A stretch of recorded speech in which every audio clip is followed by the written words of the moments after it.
આજે આપણે એ વ્રતમાં જીવ્રતમાં વ્રત વિશે જાણશું. જય વ્રતમાં જય જીવ્રતમાં જય જયામાં જય વિજયામાં જય શ્રી કૃષ્ણ, જય માતાજી, હર હર મહાદેવ. આ વ્રત કોણ કરી શકે છે, ક્યારથી કરવામાં આવે છે, તેની પૂજા વિધિ શું છે તે સૌ આપણે જાણશું.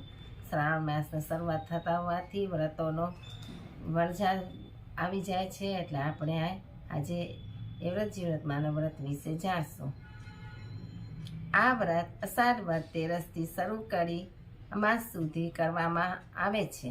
આ વ્રત કરનાર સ્ત્રીએ સવારે વહેલા ઉઠી નાહી ધોઈને મંદિરે જઈ માતાજીની પૂજા અર્ચના કરવી. ત્યારબાદ ફરાળ કરો. રાત્રે જાગરણ કરવાનું. જાગરણ કરતી વખતે માતાજીને પ્રાર્થના કરવાની, ભજન કીર્તન કરવા. આમ 5 વર્ષ સુધી વ્રત કર્યા પછી તેને ઉજવવામાં આવે છે.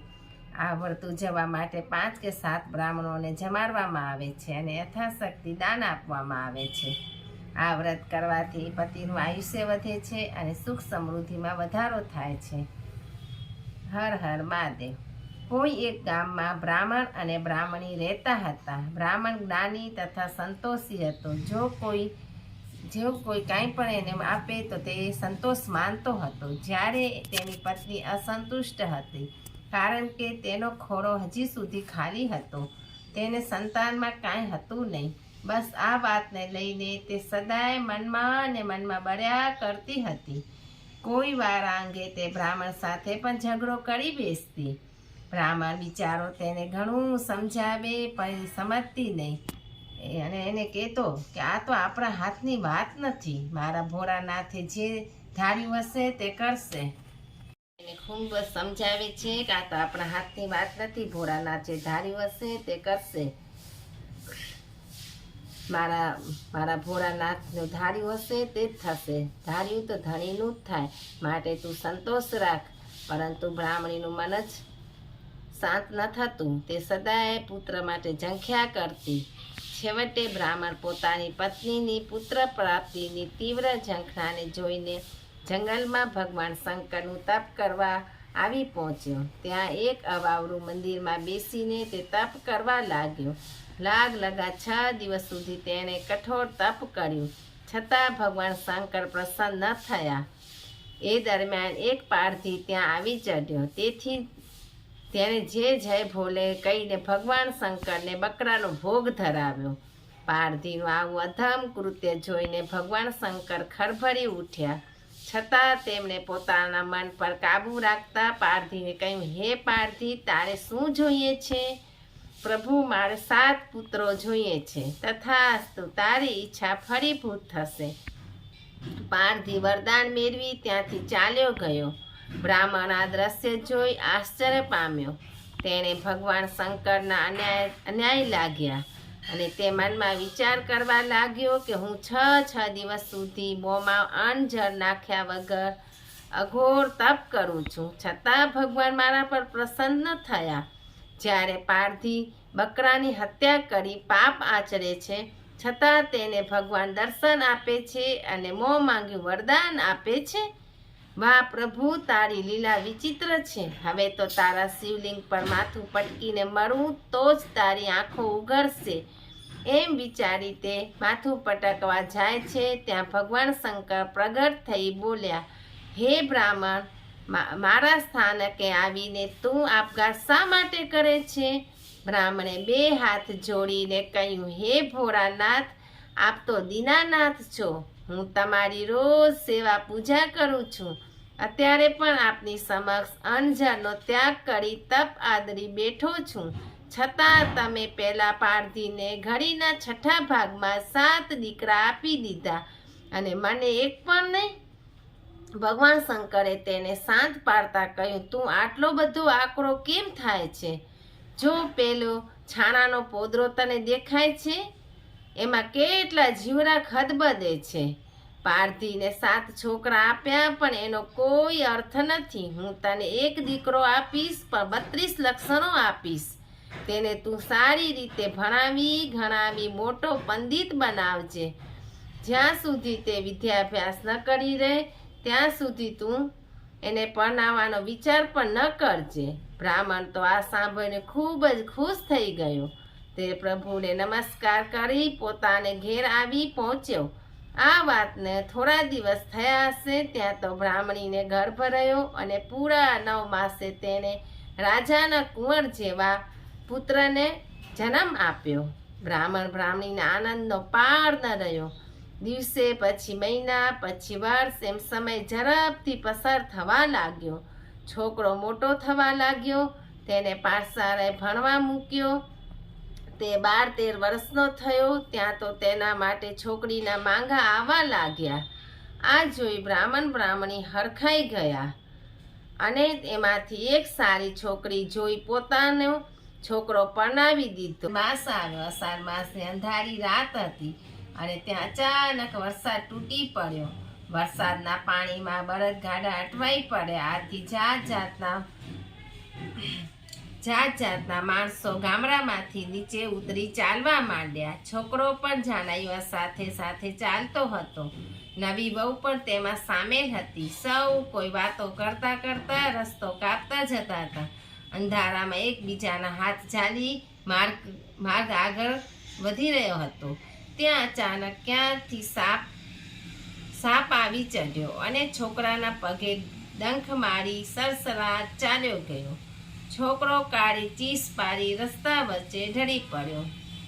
જોતામાં ઝેર વ્યાપી ગયું. આથી તેનું શરીર લીલુંછમ થઈ ગયું. ઘડીના છઠ્ઠા ભાગમાં તે મૃત્યુને સરને થઈ ગયો. જાનૈયોમાં રોકકર શરૂ થઈ ગઈ. બ્રાહ્મણ અને બ્રાહ્મણી હૈયાફાટ રુદન કરવા લાગ્યા. છેવટે બધાએ સમજાવીને તેમને માંડ શાંત રાખ્યા. અંધારામાં વધુ વાર રોકાવાનું જોખમ છે. વળી સબરી વ્યવસ્થા કાલે સવારે કરીશું. અત્યારે તો આપણે અહીંથી ચાલ્યા જઈએ એમ સમજાવી બ્રાહ્મણીને લઈને ત્યાંથી બધા ચાલ્યા ગયા. વહુને પોતાની સાથે આવવાની ઘણી વિનંતી કરી પણ તે એકની બે તો ન થઈ. તે પોતાના પતિના શબને વાઘ સિંહ ફાડી ન ખાય તે માટે કોઈ સુરક્ષિત સ્થાનનો વિચાર કરતી ત્યાં જ બેસી રહી. જાનૈયાઓ તથા બ્રાહ્મણી તેને એકલા મૂકીને ત્યાંથી ચાલી નીકળ્યા. થોડી વારે વહુએ પોતાના પતિના શબને ખભે ઉપાડી લીધું અને થોડે દૂર આવેલા મંદિરમાં તે જઈ પહોંચી. એ મંદિરમાં એવ્રતમાં જીવ્રતમાંનું હતું. તેણે અંદર જઈ માના ચરણોમાં પતિનું શબ મૂકી બારના વાસી દીધા અને માને તે કરગરવા લાગી કે હે માં, મારા પાપનો બદલો મારા પતિને શા માટે આપ્યો? જો હું પાપી હોઉં તો તું મારો જીવ લઈ લે, પણ મારા પતિને જીવતો કર. આમ તે પોતાના નસીબને દોષ દેતી વિલાપ કરતી બેઠી રહી. ત્યાં મધરાતે મા એવ્રતમાં મંદિરમાં આવ્યા અને પોતાના મંદિરના દ્વાર બંધ જોઈને ગુસ્સે થઈ ગયા. મારા મંદિરના દ્વાર કોણ બંધ કર્યા? જે હોય તે જલ્દી બારના ખોલો, નહીં તો હું શ્રાપ આપીશ. આ સાંભળી અંદર બેઠેલી વહુ ગભરાઈ ગઈ. તેણે જલ્દી ઉઠીને બારના ખોલ્યા અને સામે જોયું તો સામે સાક્ષાત માતાજી ઊભા હતા. માતાજીને જોઈને વહુએ તેમના પગમાં પડીને સર્વ હકીકત કઈ સંભળાવી. માતાજીને તેના પર દયા આવી અને કહ્યું, જો તું મારું કહ્યું માનીશ તો હું તારા પતિને જીવત દાન આપીશ. વહુએ મુખ સંમતિ આપી. ત્યાં જ માની દયાથી પતિના શબે પાસું ફેરવ્યું. એટલી વારમાં મા મૂર્તિમાં સમાઈ ગયા. થોડી વાર થઈ ત્યાં મા જીવ્રતમાં પધાર્યા. તેઓ પણ મંદિર બંધ જોઈ ગુસ્સે થઈ ગયા અને તેમણે પણ શ્રાપ આપવાની આ સાંભળી અંદર બેઠેલી વહુ ગભરાઈ ગઈ.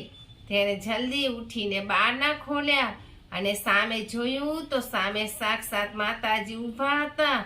માતાજીને જોઈને વહુએ તેમના પગમાં પડીને સર્વ હકીકત કઈ સંભળાવી.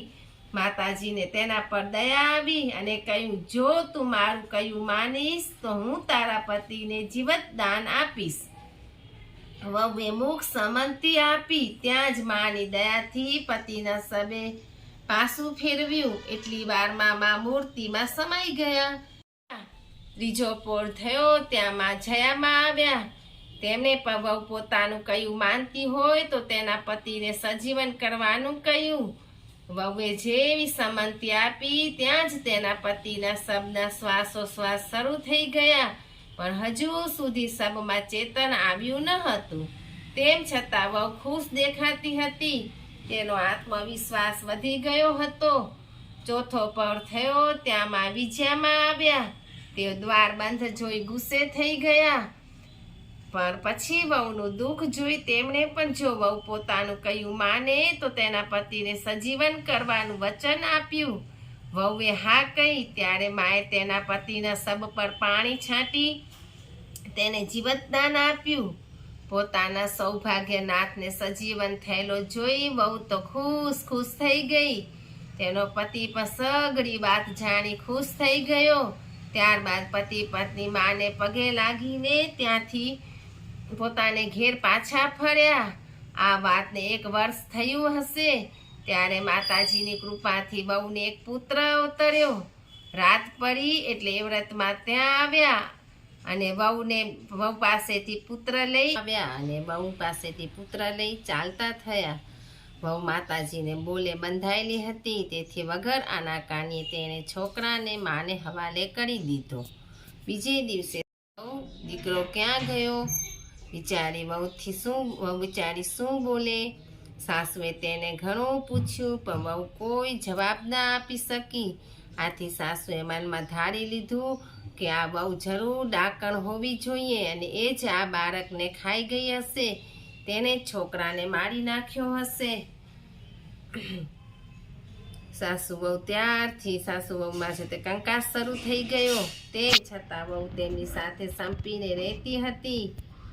આમને આમ તેને ફરીવાર પેટ માંડ્યું. ફરીવાર પણ પુત્ર અવતર્યો. રાતે જીવ્રતમાં ત્યાં આવ્યા. જીવ્રતમાં આવીને પુત્રને પણ લઈ ગયા. સાસુએ આ વખતે ચોક્કસ એમ થયું કે મારી વહુ ડાકણ જ છે. આથી ત્રીજીમાં જ્યારે વહુને પુત્ર અવતર્યો ત્યારે તેઓ જાતે પુત્રની ચોકી કરવા લાગ્યા. પરંતુ રાતે જયામાં આવીને પુત્રને લઈ ગયા. સાસુમાં ઊંઘતા જ રહી ગયા. આ રીતે વહુને પોતાનું સૌભાગ્ય અખંડ રાખવા માટે પોતાના 3 દીકરાઓનો ભોગ આપવો પડ્યો અને પતિ તથા સાસુની નજરમાં ડાકણ સાબિત થઈ ગઈ. ચોથી વાર પણ પુત્ર જ અવતર્યો. આ વખતે સાસુએ પુત્રનું રક્ષણ કરવા માટે રાજાને બોલાવ્યો હતો. રાજા ઉઘાડી તલવારે પુત્રનું રક્ષણ કરતો હતો. પરંતુ વિજયામાં ક્યારે આવીને ચોથા પુત્રને લઈ ગયા તેનું રાજાને ભાન જ ન રહ્યું. રાજા સમજી ગયો કે આમાં કોઈ પણ વહુનો વાંક નથી, જરાય વાંક વહુનો નથી. આ તો ફક્ત દેવોનો ચમત્કાર છે. આ રીતે વહુ બધાની નજરમાં ડાકણ સાબિત થઈ. છતાં તેણે આ વાતનું રહસ્ય કોઈને જાણવા ન દીધું અને ચૂપચાપ પોતાનો જીવન વ્યવહાર નિભાવ્યા ગઈ. 5મી વાર વહુને પુત્રને બદલે પુત્રી અવતરી. વહુને સંતોષ થયો કે કારણ કે ચારેય માતાજીએ તો ફક્ત પુત્રોનું જ માંગણી કરી હતી, માટે તેઓ હવે આ પુત્રને લઈ ગયા પણ પુત્રીને લેવા તો નહીં આવે અને આ પુત્રી પોતાની પાસે જ રહેશે. આ જાણી વહુ ખૂબ રાજી થઈ ગઈ. તેને ઘોડાણી કરવાનું મન થયું અને બીજે દિવસે સવારે નાઈ ધોઈને ચારેય માતાજીઓને પોતાને ત્યાં ઘોડાણી તરીકે જમવા આવવાનું આમંત્રણ આપી દીધું. બપોરના 12 વાગ્યા એટલે ચારેય માતાઓ સોળ શણગાર સજીને વહુને ત્યાં જમવા પધાર્યા. વહુએ ખૂબ જ પ્રેમ અને ભક્તિથી તેમને જમાડ્યા. એ વખતે અચાનક ઘોડિયામાં સૂતેલી દીકરી રડી ઉઠી. આ સાંભળી ચારેય માતાજીઓ બોલી ઉઠ્યા, આ છોકરી શા માટે રડે છે? તો વહુ બચારી બોલી, એને રવાડવા માટે કોઈને છાનો રાખવા માટે કોઈ ભાઈ નથી, તેથી આ રોવે છે. આ સાંભળી ચારેય માતાજીઓ વહુ પર પ્રસન્ન થયા અને તેઓ લઈ ગયેલા ચારેય પુત્રોને પાછા આપ્યા અને સૌને દીર્ઘાયુષ્યના આશીર્વાદ આપી ચાલ્યા ગયા. આ દ્રશ્ય સાસુ ફાટી આંખે જોઈ જ રહ્યા. તેઓ પોતાની વહુને આજ સુધી ડાકણ માનતા હતા. તે આજના પ્રસંગથી તેમના મનનું સમાધાન થઈ ગયું અને વહુએ પણ સાસુને બધી વિગતે હકીકત કહી સંભળાવી. સાસુના મનમાં વહુ પ્રત્યે અનેક ગણું માન વધી ગયું. આખા ગામમાં તેના ગુણગાન ગવાવા લાગ્યા. સાસુ વહુએ ભેગા મળીને માએ વ્રતમાં જીવ્રતમાંનો મહિમા વધારી દીધો. સૌ કોઈ તેમનું વ્રત કરવા લાગ્યા. અને આ વ્રતનો મહિમા પણ વધી ગયો. આથી દરેક સ્ત્રીઓ આ વ્રત કરે છે. જય વ્રતમાં, જય જીવ્રતમાં, જય જયામાં, જય વિજયામાં. હર હર મહાદેવ. ઓમ નમો ભગવતે વાસુદેવ.